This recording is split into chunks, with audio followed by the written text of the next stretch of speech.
Becker, and I'm the owner and designer of We Are Mortals, Kenosha, Wisconsin, and that's right in between Milwaukee and Chicago. And I guess just to say a little bit about my upbringing, my family was like a modest upbringing, working class family. And my grandma was an artist, so she kind of passed down that love of art to my aunts and my mom, and then to me. And let's see what else. We weren't religious at all, so that's something that I appreciated because I think it like led me to be free of that influence and to become a little more open-minded as a grown-up.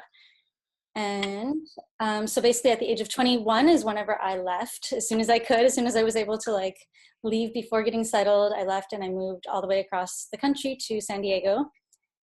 And I lived there for about 10 years. So it was like my adult life there, starting in San Diego, and then eventually moved to Los Angeles where I live now. So I studied education because I think at the time, like just where I grew up and what I saw around me, I think although I loved art and I was a dancer and everything, I just didn't see those as like viable paths or realistic to me at the time. So my mom was a teacher and also like some of my grandparents. So it was just like, again, a kind of a tradition that I just thought like, oh, I'll become a teacher. So that's what I did. And I taught for a few years, and it's, you know, there's a lot of pros and cons, which I guess we can discuss a little bit later. But what else did I do? When I was at college, I also studied Spanish. So I have a second major in Spanish, and I'm fluent in Spanish. And I think just like, it's good for me to look back and reflect that like as my electives, a lot of them that I took were gender studies and women's studies courses. So I think now looking back, that probably just increased my awareness and probably led to me taking the direction I finally did now with my brand. I can talk a little bit about just my years being a teacher, and maybe I think although it's a completely different path than where I'm going now, I think it did influence me a little bit. I think that the schools that I worked in were always in communities where we were serving like a demographic of minorities, English as a second language. So the goal was always closing the achievement gap. And I think equality is like the biggest theme that just was always part of my career. So I think that that's one thing that probably has just carried with me and just been a natural thing that I'm always, you know, fighting for and thinking of. So yeah. I would just say I'm cisgender female, and I pretty much express myself as a female, but I'm, you know, since I'm very aware of stereotypes and inequalities and everything, I think I definitely lead towards a more like androgynous, you know, manner whenever I can, especially with like my wardrobe. So yeah, and her. That one's interesting because I just never really was fond of any labels at all. So I think I would label myself pansexual just because now that I've learned about that term, it's like kind of takes the pressure off of the labels because, you know, it's pretty much saying that you don't have to choose and you pretty much are going to be attracted to the person, the personality.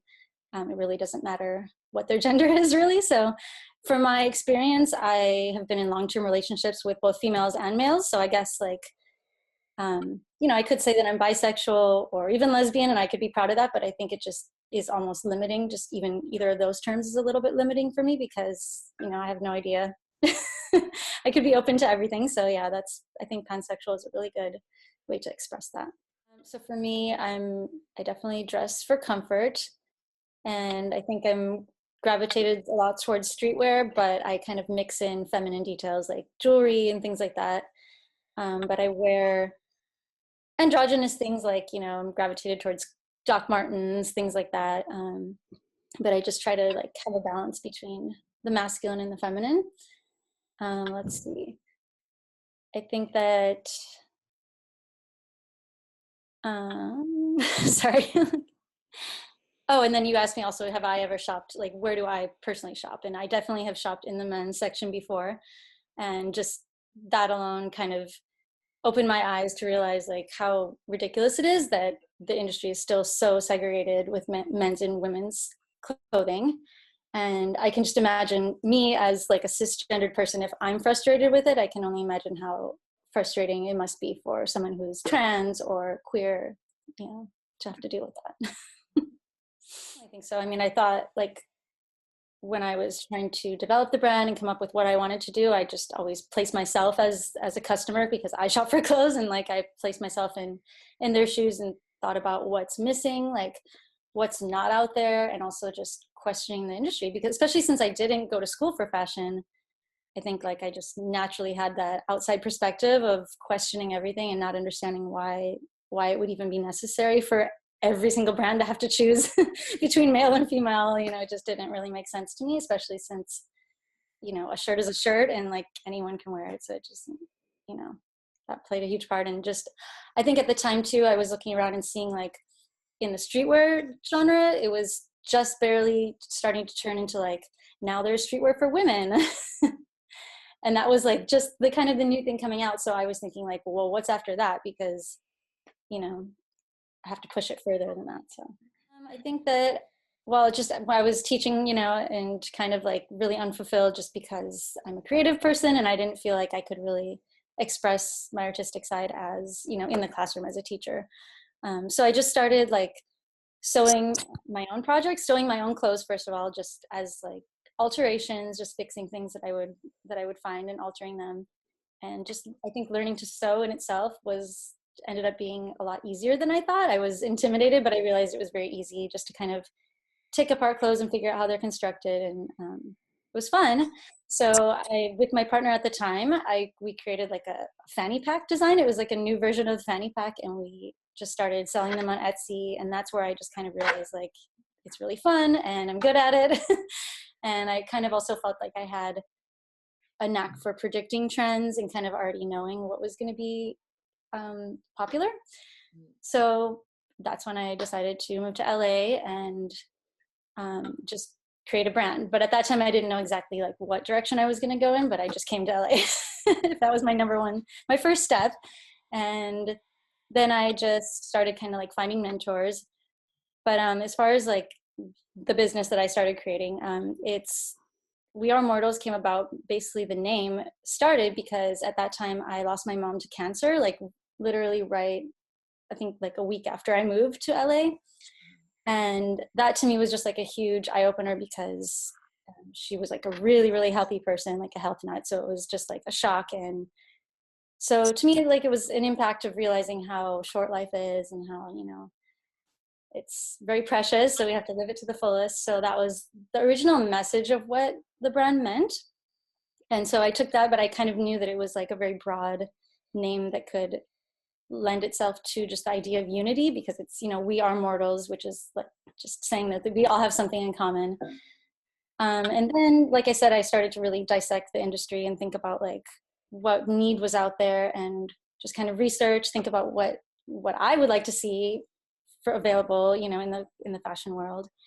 And right away I was just confronted with, am I going to do women's wear and men's wear? And I just didn't want to pick, and I didn't think I should have to pick. So that was an easy answer for me, is like, oh, it's genderless. And at the time I was just brainstorming with my girlfriend at the time, and we just came up with the slogan, "The future has no gender," just thinking that was going to be a conversation coming up. And, you know, it turns out we were definitely right, because although it took me a few years to actually get the brand out there and develop it, like over that time, it's become definitely a big conversation.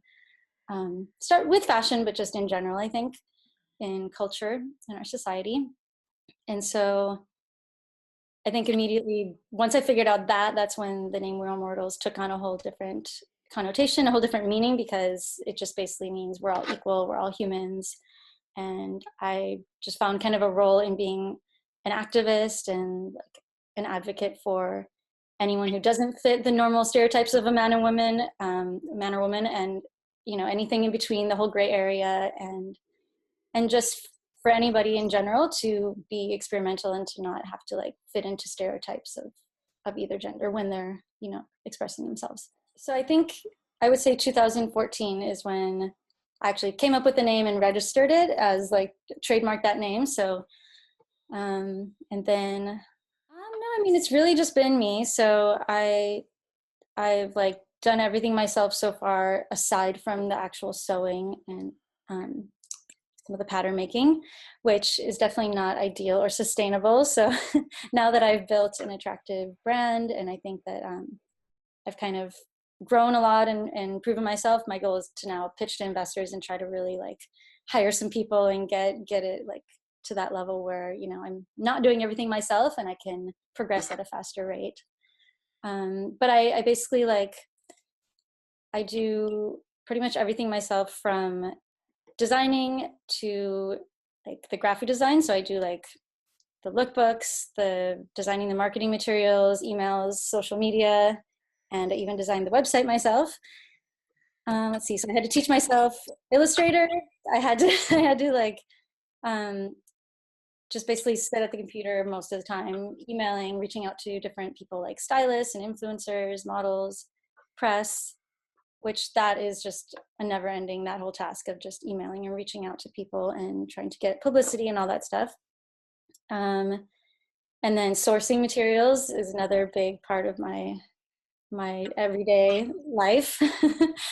And let's see. Another aspect is just research, always like keeping lots of spreadsheets for everything that I find, not only inspiration, but just like people that I want to work with, and um, potential like photographers or stylists and things like that. Mainly through my website. So people mostly just find it through the website and purchase through there. But over the past couple of years, I've gotten a few wholesale orders from a handful of stores, like online stores, probably about 2 or 3 different stores that have placed wholesale orders. And then recently just got one from a store in Tokyo, which is super exciting for me because that was one of my goals. So, so I have some stuff over there in Tokyo. And I think so I ideally would like a balance of direct to customer through my website and also wholesale orders, because I think that it's really important just to get those orders helps fund the production so that I can stock my store online. But it's really hard because they're really sporadic and kind of it's unpredictable when or who will ever buy wholesale, so you can't really rely on it as much. Yeah, yeah, I have.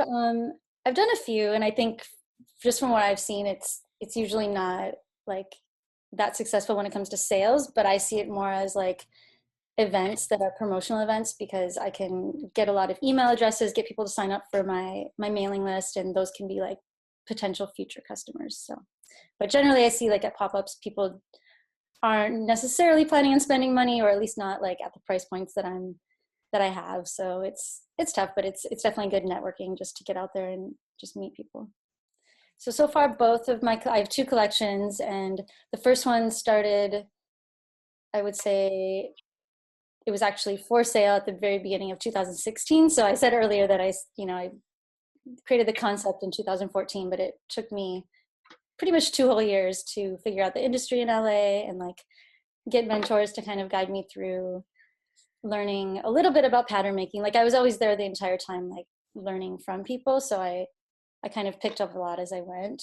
So like I would sketch the ideas and come up with the ideas and have like different references for them, and then they would make the patterns. But then sometimes I would just kind of take the patterns and change them myself, even though I didn't really know what I was doing. But it kind of like, it ended up being a pretty self-explanatory process, as it just built upon what I learned.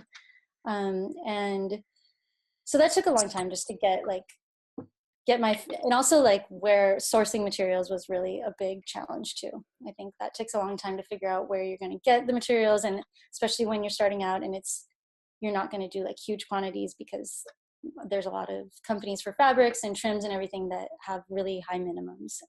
And even for the sewing, that they're not interested in sewing just a few items. So you have to find the right companies that are willing to do like realistic quantities and give you good prices. So all that took a really long time, and just figuring out how I was going to like grow my following. I started doing interviews with different people here in LA, like different creative people that had different gender expressions, just as a way to start promoting the idea of the company before I actually had the clothes for sale. So that kind of helped start building the voice little by little. And so in the beginning of 2016 is when I actually had like my first lookbook and my first collection for sale on my website. And then since then, I just came out with a second collection just like this month. So it took a while, but basically both collections are pretty much geared more towards spring and summer. I don't really do seasons, but I think just probably that I live in Los Angeles, they tend to be, more like shorts and t-shirts, but usually like extra long cuts. Right now I have a lot of tunics, and let's see, the one really unique item that I came up with is called the cover piece. So it's like a unisex skirt that's open on the sides, kind of like a apron type of design. So you can wear it on top of pants or whatever. Let's see. Oh yeah, and another thing to mention is that a lot of the clothing designs really center around the artwork that I printed. So I reached out over the last few years to different artists, to 3 different artists now, so that I really like their art, and so they came up with ideas for me to print on the clothing. So that's been a huge part of it too, is just integrating the voices of those artists and kind of shining a light on them too. Okay. Yeah, so the first collection was between about like $50 to $120. And then the second collection is a little higher. So it's between 98 and 218. So pretty much like the average price would be around 150, just because I went from more simple fabrics, more like cottons and stuff, to trying to integrate more unique fabrics that were more expensive and trying to elaborate on my designs and add more details. I was thinking about that. So I guess I was just going to say that my approach with the second collection was to take what I already had and just add more, and to try to get a little more daring with the fabric choice and the cut of the pieces, and also to add more details. Like now I have a lot of like hardware details like D-rings and hooks and stuff like that that just add a little bit extra extra details. And my goal is just to try to continue to be more experimental as I gain more confidence with design. I think I'm going to continue pretty much what I'm doing, but I think the goal is just to try to figure out a good balance between like with the price points and with like, because I think it was a pretty drastic shift between the first collection where it was, I mean, it wasn't never like super basic. It was never like just t-shirts and sweatshirts, not that kind of streetwear, but it was much simpler than this next collection that's like embroidery and like it got a little bit, the prices went up a lot. So I would like to find more of a middle ground between having some things that are really easily worn by anybody, like t-shirts and things like that, and then more detailed, more experimental pieces that are higher price points. So there's like I would like to have more of a range, I think. Yeah, no, totally everything. Like even if it's a t-shirt, I still get a pattern made, and yeah. Yeah, I realized that it's really not as hard as I thought. I mean, because the pattern makers can just do it like super easy. You just give them your ideas and they can pretty much do anything you want. So it's really kind of like, in the beginning I thought I really had to limit myself to being very simple because I didn't have that design knowledge. But now I realize that if, you know, all I have to do is give some examples and give like a lot of clear direction, and I can pretty much get anything that I envision created. So yeah, it's just all about finding those key people that can help you, especially when you're not a designer. So I've just basically thought about what a lot of things that I wear every day, like the things that are most comfortable for me. And then I've thought about like, how can I make that fit into the brand's look and fit into the brand's message? So that's like probably the most challenging part, but I think it's the best part, that I do have a message behind the brand, and it's not just like randomly coming up with cute things, or, you know, it always kind of has to fit into this ultimate like vision and message. So a big part of that is the artwork. Like, what is it going to say? What is the picture going to be on that's printed? That's really the way to tie it in, I think, the best for me. So like this time I worked with an illustrator who drew some dancers that are like voguing, I guess, like that's pretty much what it's depicting. So I think dancers in general are really in tune to like unity, I guess. I mean, just since I was a dancer, that background for me is powerful, I think, because when you dance in unison with people, you feel that unity, and you feel like those differences that you have as humans really just don't exist anymore. So yeah, I'm always gravitating towards anything related to dance, and especially since voguing is so much intertwined with the LGBT culture, the queer culture. I mean, it just really was a cool idea. And then I also had just looked up the definition of fluid, and it sounded really cool to me. It just said capable of flowing freely like water. And so I thought that would be really cool. And I had an artist that I loved called Brian Vu in New York, and he makes really cool art, all different graphic design and photography. So I just said, hey, can you make something that says, you know, that definition? And that's what he did. So it was it just fit really well.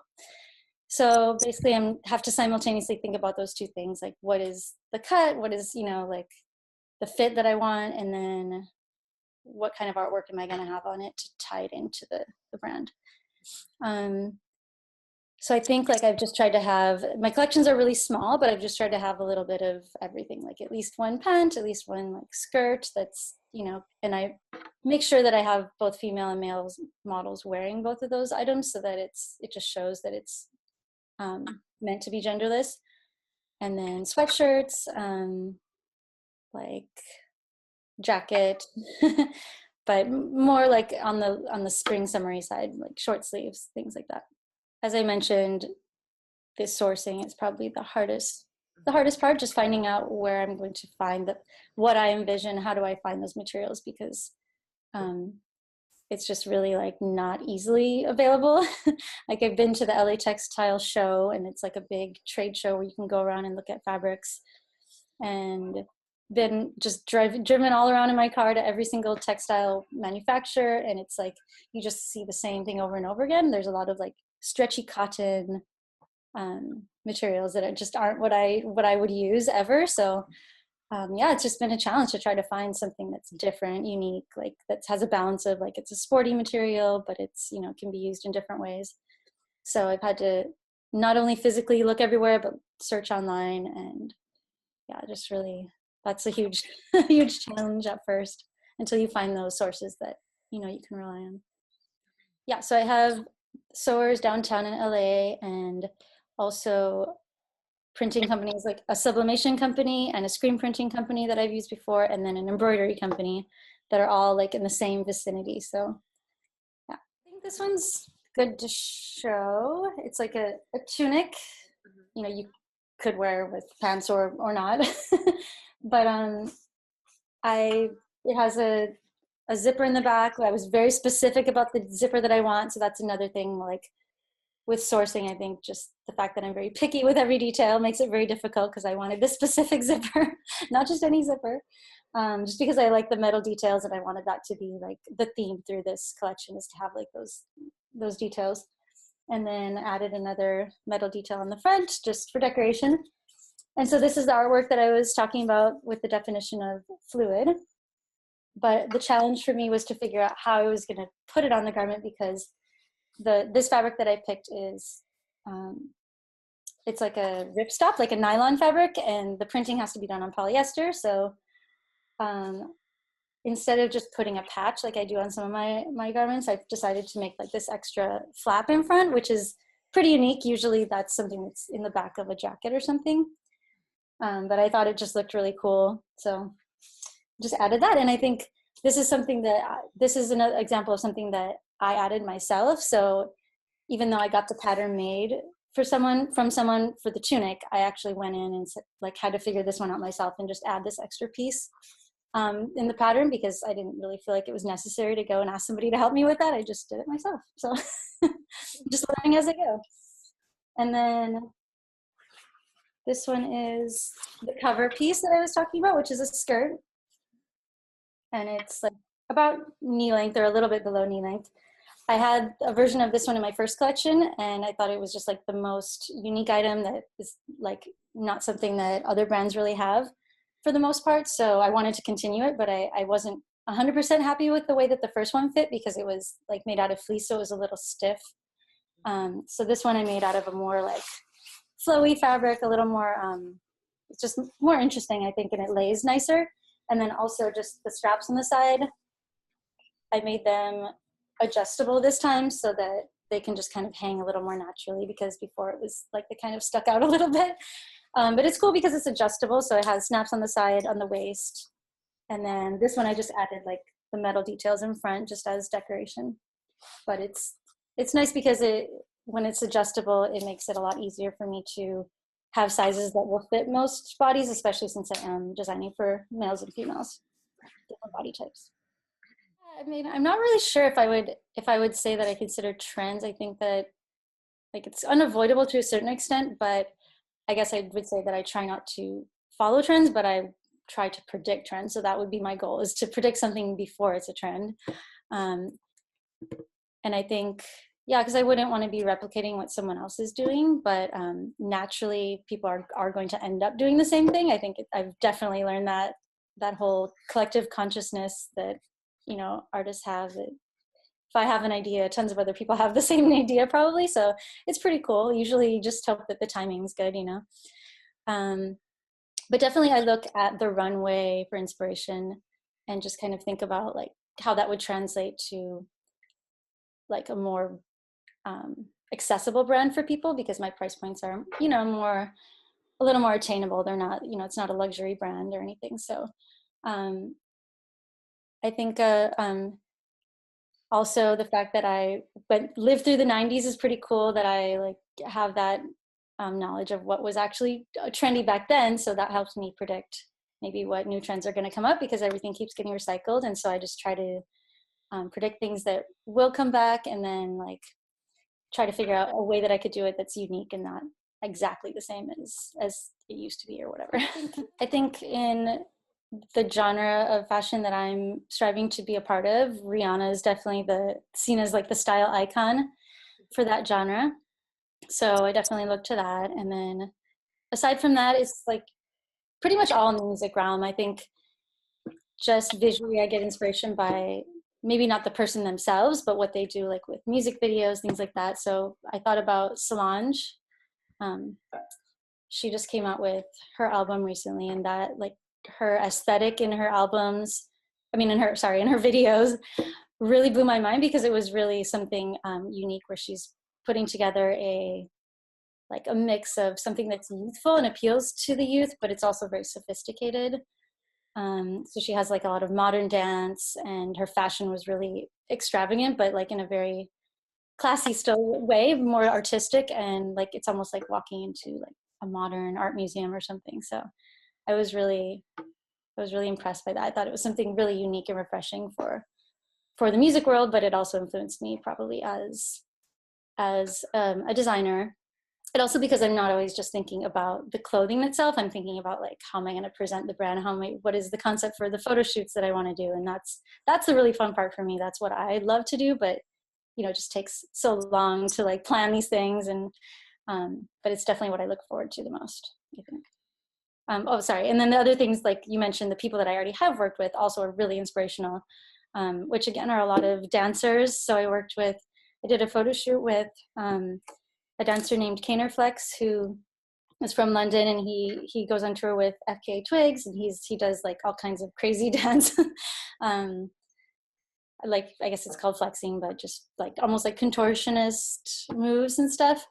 And also had my designs worn by a lot of queer artists that are coming out. There's been a lot of queer rappers, especially from New York, like Zebra Cats, Cakes the Killer. There's been several, and I think they just fit my brand so well. So I think that's really awesome. I think it's pretty much been the same, because I knew right away if I was going for this genderless idea that it would be a young customer, because that's just the demographic that's really conscious about that, and you know, that's what they're looking for. So I think my customer is definitely in their 20s, and they're coming from all different backgrounds. Like, it's not necessarily just queer LGBT, you know, people, but they would definitely be the type of person who has friends that are probably queer, and has a diverse group of friends. So they're people that are aware of gender, and probably are just really inspired when they see something that's, you know, goes against the grain. So I think I actually did a lot of research about, you know, just to try to define what my demographic is. And when I really did a lot of research about millennials and Generation Z, it's really cool to see that I'm going in the right direction, and that they actually, their open-mindedness is a huge part of who they are just as a generation compared to older generations. And also, like, some things that I've learned is that the Generation Z, particularly the really younger generation, they are aware of political stances with companies. Like, they're aware of what what different companies stand for, and they want to know, you know, what their beliefs are and stuff. So they're looking for authentic brands that are, you know, not just trying to sell to them, but that actually have a meaning and a purpose. So that really just validated what I was doing. And I really think that it's a good thing to continue to have like a broader message and continue to be not just clothing, but almost like, you know, an activist in some way or another. And I think the other thing that my customer would have in common is just that for the most part, I see that they're creative people. They're definitely people that love fashion, and they tend to be like aspiring DJs or singers or bloggers. And they probably are gravitated towards brands that are coming out now that are really cool, like Vitamins, or there's a lot of other ones like Misbehave. There's a bunch of them that are just like really cool, but super expensive. And I think most people cannot afford that, to pay like $400 for a sweatshirt. So I think that my goal is just to always keep my prices affordable and target that same demographic that's in the know of fashion, and they know what's going on, but they're kind of like do it yourself. And so they want something that speaks to them that's actually affordable. I definitely know Instagram is like huge for me, but beyond that, yeah, it's like I definitely have different press that I've gotten out there, so it could be lots of different ways. But I think Instagram is the main focus that I've had as far as building my audience, and just trying to constantly be hitting that audience, because I know that that's the younger generation, and that's my audience. So I think that also growing my email list has been like the biggest challenge, but also it's like the most powerful tool as a brand, because I think people are more likely to make purchases if you're actually emailing them specific like discounts, things like that. And I think that just, yeah, since it's a creative thing, I think Instagram's the best route for that. So yeah, definitely. Yeah, and I've noticed recently it's like I've been getting a lot of automatic messages from other brands. Like if you follow somebody, they'll send you an automatic message, and you could tell that it's automatic. So I don't really like that. So it just makes me realize like things that I don't like, I'm not going to do to other people. Yeah, so it definitely is me. I definitely respond to everything, and I try to.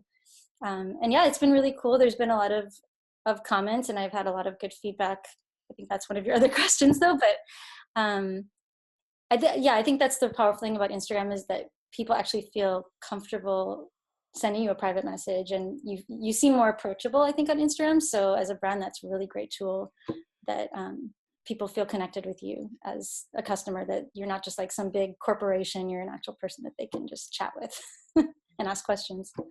I think Instagram, I mean, in order to really like work through Instagram, you pretty much have to have a Facebook page. And especially if you want to try advertising and things like that, you have to have Facebook. It's pretty much the same thing, but I think that my demographic that would be my customer spends way more time on Instagram, and they're pretty much on it 24/7. So yeah, it's hard to keep up with it, but that's definitely a huge. First of all, there's a lot of content that I have that's created by other people, because a lot of stylists pull from my collection and they use it for their own editorials. So that's just fun to see what they come up with. But for me, whenever I do a lookbook or a photo shoot that I produce, it's a huge thing for me to make sure that I look for diversity and try to represent as much of diversity as I possibly can. So far I've always tried to pair like a darker skinned ethnicity with lighter skin, male and female, and a lot of times different people who do fit like in the other box. They're androgynous or queer, whatever it may be, or they're, just a whole mix of different ethnicities, which I think is really awesome. I think the last model that I worked with said that she was El Salvadorian, Turkish, and Afro-Ecuadorian. So I'm like, that's so cool. Like so many different things all blended in, and that's pretty much what I want to represent. Is this is a brand for everybody, and it's all about empowering people to like be aware of diversity and to promote it and to embrace it, and to reflect that. So it's hard though, because I can't reflect everyone all at once, so I have to kind of just pick and choose ultimately. But yeah, that's always a huge deal for me, is trying to find a really good balance of different people to be my models. Not this past fall, but before that, so 2016 fall. I think just mostly through Instagram.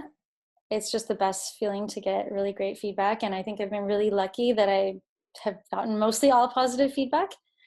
So I wrote down some of the things that I've been collecting some of the really good feedback, because keep track of it, take like screenshots. And I think that it also will help, like, if I am pitching to an investor, like that's part of my pitch, is just to show how it's actually really a message that people are connecting with. And, you know, I'm getting tons of good feedback and really nothing negative so far. So some things that they said were like,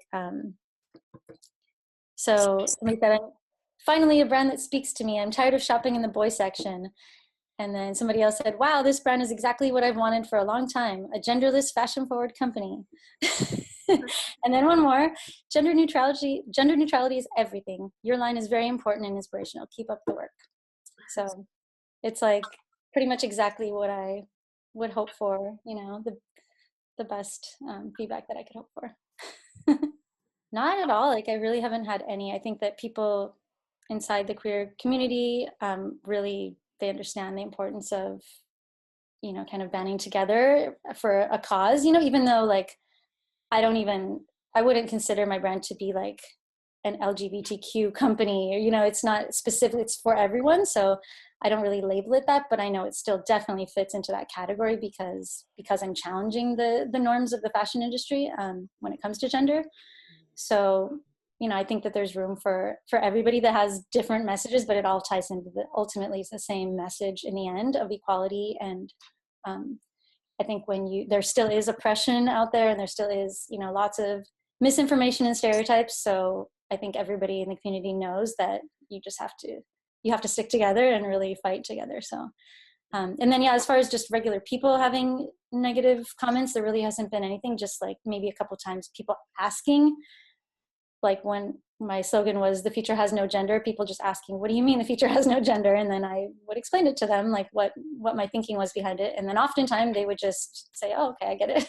So, yeah, actually probably should have said that before. Like in 2014 when I started the company, and then it took about a year of me planning and, you know, trying to design the clothes and get it all like settled. And then my first step was to start a Kickstarter. And so that was basically just to get the money only for the production of the first collection. So that was a success.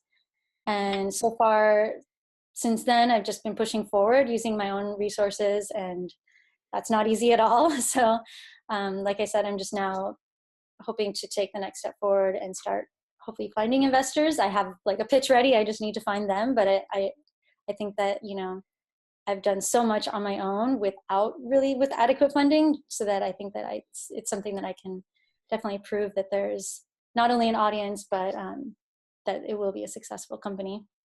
Well, the first step I think was just making sure that I did the manufacturing here in the United States.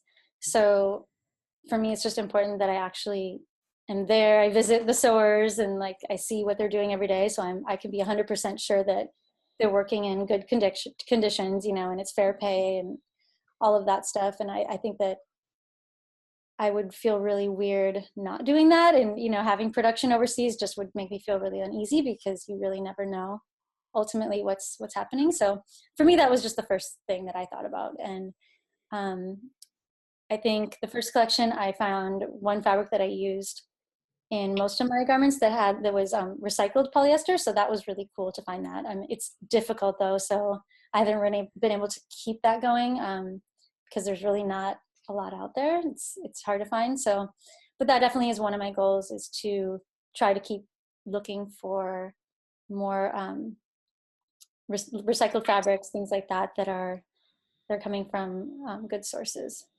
Let's see. And then I think just ultimately the fact that it's a smaller company, and I'm always trying to keep production low. I'm not making huge quantities, you know, that's really the main thing that I can do, because it's just, and also trying to like stop the cycle of fast fashion, of people gravitating towards going and, you know, buying a whole bunch of stuff at H&M or Forever 21 that they're just going to get rid of, and it's going to end up in a landfill. So I think the more smaller brands that we have that try to stay on that level and try to, you know, not turn into massive corporations, like that's really the best thing that you can do, because then you're just really not contributing to that excessive waste. Well, so far I've just donated some things to the LGBTQ Center here in Los Angeles for a homeless youth day that they had. That was like a beauty day where they did makeovers. So that was really cool. And then I've also done campaigns before where I've had like a special sale and I've given a percentage of the revenue to a charity for transgender equality. So those so far is just like the two little steps I've done, and I'm just trying to continually think of ways that I can do more of that in the future. I think it's really important because if my brand stands for a cause, then I need to find out ways to support those causes whenever possible. So I'm just trying to figure out different ways that I can be involved. But I definitely know that as I become more and more profitable, it's going to be like hopefully a lot easier for me to have more power and ability to be able to give back more. But yeah, I think just like, as I mentioned, that people are starting to be more aware of companies and brands and their stances, and they're definitely looking for authentic brands. So it's important just to stay authentic in that way. So if I have a cause, I need to make sure that I'm doing something about it and being active. I think looking back, probably the one thing that I feel that I've been really successful with is getting press. So mainly getting my pieces featured in editorials in different magazines for me has been really cool. So some of them have been, like, in my mind, bigger, like High Snobiety, things like that. And also, as I mentioned, having different musicians wear my clothing. Even for like their music videos, I had like a couple of different rappers use them in music